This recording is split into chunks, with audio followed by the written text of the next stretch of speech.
Good morning, Spartans. Happy Wednesday, March 20th. You can see the agenda for today. We are picking up where we left off on Monday. You had the chapter 1 reading guide questions 3 through 8 that you needed to answer. For today, we are talking about the key concepts of sociology and functionalism. Be reminded there is a Zoom meeting 9:30 to 10:15 today and Friday to check in. If you can't make that time, then you do need to send me an email before the end of the week. Let's get to it. The 5 key concepts of sociology, very fancy way of saying these are the parameters or data points, rubrics, if you will, that sociologists use to analyze societal change.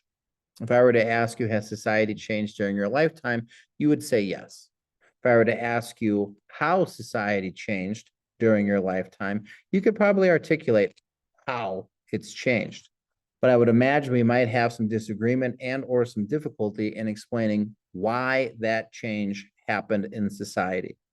All right, through these 5 key concepts of sociology, we can start to analyze and understand what the driving forces were regarding societal change. Not to mention, they allow us to compare and contrast why different changes happen in different societies at the same time. They allow sociologists to compare and contrast the societal changes that have occurred during a certain period. I would imagine that the societal changes that occurred during COVID had a completely different effect or a completely different outcome in the United States compared to perhaps what happened in China, or perhaps what happened in India, or perhaps what happened in South America. Using these key concepts of sociology, we can start to compare and contrast what the changes were, why those changes happened, and then what allowed for the differences in change to occur from one society to the next. So we got 5 here, five key concepts of sociology, and more or less, these are just the five fundamental things that every society has. Doesn't matter where you are, doesn't matter what religion you are, what ethnicity you are, what continent you're on, or even what time period you're living in. Every society has these things. Every society has functional integration. Every society has a social structure. Every society has power, the concept of power. Every society is going to have culture, and every society has social action. Now, here are some things that we need to get down. In the weekly agenda, you're going to see a document that's linked here, the key concepts of sociology and the theoretical perspectives notes in COVID-19 example. The document looks like this, all right? This information you need to complete. You need to get this added in. So we're going to start here with explanation and example. Functional integration. Functional integration are the parts of society that are interconnected and serve a function or a purpose. Everything we have in society is going to perform a function. It's going to perform a purpose. Schools, religion, family, economies, government, baseball teams. The list goes on and on and on. Everything we have in society, every single institution of society, everything we do in society performs a function. Some of those functions are obvious. We call them manifest functions. Some of those functions are unintended. We call them latent functions. If I were to ask you, what is the manifest function of schools? We would obviously say something about learning and teaching information, educating our societal members. That is the obvious, that is the manifest function of schools. It is to teach people. But we also have to understand there are latent functions of going to school. You learn how to interact with other people. You learn how to be a part of a team. You learn things like time management. When an assignment is given, when an assignment is due. You learn how to move through the buildings and making sure you're getting to point A, to point B, to point C, to point D on time. All of these things are not necessarily the latent functions of school. The manifest function, sorry, are not the manifest functions of school. They're the latent functions. The obvious function, the main function, the apparent purpose of going to school is to learn, to gain an education. We could do the same thing with religion. The obvious, the manifest function of religion is to teach members, or its members, not just about the religion, but morality, values, what we believe in. The unintended consequence, or the latent function of religion, some people may question what's going on. Some people may disagree with what's being taught. Some people may develop such strong beliefs in what is being taught that they may be prejudicial, discriminatory to people who are not a part of that faith. Functional integration, the parts of society that are interconnected and serve a function, a purpose. Every single thing we do serves a purpose. Think about when you're a child, you'll wake up in the morning and your mom's like, oh, little Susie, it's time to brush our hair. It's time to brush our teeth. It's time to put our fancy clothes on. All of this is trying to teach you how to get ready for the day. It's trying to set you up for life. Culture. Every society has culture. Our language, our beliefs, our values, and norms. It's what people do, think, and believe. Let me ask you a question here. Where is it that people learn their language, beliefs, values, norms, what they do, think, and believe? And again, we go back to functional integration. Everything in society is meant to teach us these things, whether it be obvious, manifest, or latent. Very clearly, you learn language in school. Very clearly, you learn belief in school. You could also say in religion. You could also say in your family. Values and norms. What side of the hallway do we walk on? What side of the hallway do we drive on? When you're in first grade, right? A straight line is a great line. All of these things are teaching you what we believe in, what we think, what we do. How many of you get annoyed when you're in person and you're walking down the hallway and someone A is either walking on the wrong side of the hallway in the direction inverse of the way you're traveling, or they just all of a sudden stop in the middle of the hallway or on the stairs and there are people behind you. Like, these are all learned things that we have gained through our functional integration. You're not supposed to do those things. We move on to power. In every society, there is the concept of power. Group A being able to impose its will on Group B. 17, 18 years old. I would imagine you have people that you are able to impose your will on.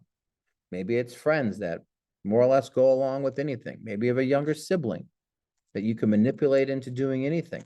Or maybe it's your parents, right? Maybe perhaps they're Group A and they impose their will on you. Perhaps it's the inverse of that. You're able to impose your will on your parents. But every society has this. Social structure, we already touched on that earlier in the unit. Every society has a breakdown of class structure. There are the people at the top, there are the people at the middle, there are the people at the bottom. And again, where is this learned? School, religion, baseball teams, everything has it. Everything we do in society has a purpose. And then we have social action. One's behavior related to their position in the social structure. Your parents should act differently than you. You should act differently than your older sibling or your younger sibling. The captain of the football team is going to behave differently than the captain of the chess club. The principal is going to behave differently than the teacher. The teacher is going to behave differently than the para or the custodian. Why? Because we have a social structure. We all have a place where we fit in the hierarchy, and our place in the hierarchy determines what our behavior is. That's the social action.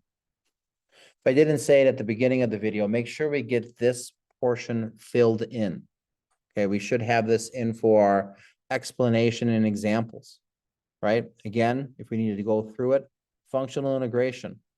Everything in our society is connected and it serves a function. Schools, religion, jobs, family, all serves a function. Some of those functions are obvious. What's the purpose of having a family? Reproduction, to have children, to raise children, to continue society. Some of those things are unintended.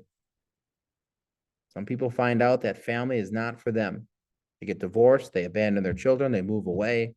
We could go on and on. Culture, language, beliefs, values, norms, what we do think and believe. I don't know if we need an explanation or, sorry, an example for culture, but I mean, it's pretty straightforward. The United States largely speaks English. The United States is largely Christian. We value things like efficiency. Power, Group A imposing its will on Group B. Who is in control? And there's not just one Group A and one Group B. There are going to be multiple Group A's and multiple Group B's. Your parents might be Group A to you, but you are going to be Group A to your little brother, who is Group B. Social structure, our place in society, right? Think about the rich, the middle class, the poor. Finally, social action. All right, what we do based on our position in society. Rich people behave differently than poor people. So it's through these 5 key concepts of sociology that you can analyze societal change. And again, you've all experienced societal change. So what we're going to do here is analyze a societal change that occurred during COVID-19. So if we were to pick, and we're going to keep our focus here on schools because we have firsthand experience with that. That's going to be a common experience that we all share, is the change to society that occurred in schools. So probably one of the biggest, most obvious changes that we could talk about in regards to how schools changed in regards to COVID-19 for the functionalism perspective is that schools changed from in-person to online. You guys are at home. Everyone else is here. This is a change. This is a change to our society. Functionalism, how functionalism analyzes societal change, is from the perspective that if you change one component of society, everything else in society changes. Kids in class related this to, or compared this to a butterfly effect. One subtle change, one subtle flutter of the wing has this ripple effect across eternity. There is no question about that. Functionalism begins with functional integration. Functional integration talks about the parts of society. School is a part of society. This part of society changed because schools changed from being in person to online. This is going to have a ripple effect across our culture. This is going to have a ripple effect regarding power, who's in control. This is going to have a ripple effect then with our social structure. And this is going to have a ripple effect with social action.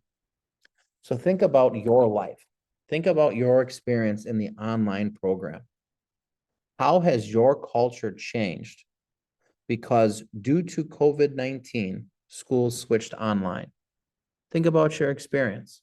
COVID-19 is over. We're not so worried about it right now. But why are you at home doing this online? What has changed regarding your language, beliefs, values, and norms? Because schools have allowed for online learning. How has the power balance changed due to online learning? You had before Group A imposing its will on Group B. Has that changed for students? Has that changed for families? Who has traditionally been in charge of education, and now who has more say? If not, all of the say. Social structure. In regards to education, right? You might have your superintendent on top or school board on top, superintendent, principals, teachers, paras, custodians, students at the bottom. Parents are probably in there somewhere. Because we have allowed for students to have the option to learn online, has there been a change to the social structure? And if there is a change to the social structure, then there's obviously going to be a change for social action. So here's what I want you to do with these last 4 boxes. Provide me an example of how these concepts of sociology, key concepts of sociology, have changed due to COVID-19 allowing for online learning. This is what you need to have done before class on Friday. I'm going to run through these on Friday so you can see, double check, make sure your answers are accurate. And after we're done going through that on Friday, then you're going to read the next short section over spring break, only 2 questions, so you don't have to spend your break on this stuff. You're going to read about the next key concept, the next theoretical perspective on analyzing societal change, which is the conflict perspective. Yes, there's more than one way to analyze a societal change. There's more than one way to skin this cat. All right, so we're going to do functionalism first. This is the only perspective that you have to look at, right? Whether it's functionalism, conflict perspective, or symbolic interaction. These are just 3 different lenses at which to analyze a societal change, and they all analyze the same key concepts of sociology. So again, we have made one change to our society, and that was schools went to online. So how has that changed our culture? Tell me the change in culture. How has that changed the power balance? Who's in control now? How has that changed the social structure? Did people move up the social structure or people move down the social structure? Tell me who moved. Has that changed social action? Whose social action has changed? Again, we're just doing the functionalism perspective for Friday. We'll review then, and then we'll get into conflict perspective at the end of class. Hope you're all doing well. Email me if you have any questions, and I'll talk to you soon. Till then, go Spartans.